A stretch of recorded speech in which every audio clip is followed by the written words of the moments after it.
ராகுல் காந்தி என்ன சொல்கிறாருன்னா, இதுக்கு ஒரு காரணம் இருக்குது. என்ன காரணம்னு சொல்கிறாங்கன்னா, ஒன்று அதானி இருக்கார் இல்லையா, கௌதம் அதானி, நம்ம பிரதமருடைய ஆத்ம நண்பர், குஜராத் செல்வந்தர். அவருக்கு அவர் ஊழல் பண்ணிட்டாரு, லஞ்சம் கொடுத்து அவர் முதலீடு ஈர்த்தார்னு அமெரிக்கா ஸ்டாக் மார்க்கெட்லேருந்து அவருக்கு ஒரு இது அனுப்பிச்சிருக்காங்க, விசாரணைக்கு கைது பண்ணுற அளவுக்கு.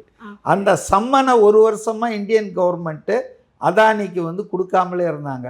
போன வாரம் தான் அவங்க அந்த சம்மனை ஏற்றுக்கிட்டு நாங்கள் அட்டன் பண்ணுறோன்னு சொல்லியிருக்காங்க. ஸோ இந்த வழக்கிலிருந்து அதானியை காப்பாற்றுவதற்கும், அப்புறம் இப்போ ஒரு ஃபைல்ஸ் ஒன்று அமெரிக்காவில் இப்போ எல்லாம் வெளியே வந்துட்டு இருக்குது. அதாவது ஆபாசமாக இருந்தது, பாலியல் இது மாதிரி பண்ணி ஒரு நபர், செல்வாக்கு மிக்க ஒரு நபர், அவர் தொடர்புகள் மூலம் அதில் ஜஸ்டிஸ் டிபார்ட்மெண்ட்டு தௌசண்ட்ஸ் ஆஃப் பேஜஸை ரிலீஸ் பண்ணிட்டாங்க. மக்களாட்சி தான் அங்கே நடக்குது. ஜனாதிபதி சொன்னாலாம் நிறுத்த மாட்டாங்க, அது பாட்டுன்னு அது வேலையை செய்யும். அதில் மோடி பற்றியும் இந்திய அமைச்சர் ஒருவர் பற்றியும் விவரங்கள் இருக்குது. இப்போ அது வெளியே வந்ததுன்னா மானம் கப்பல் ஏறி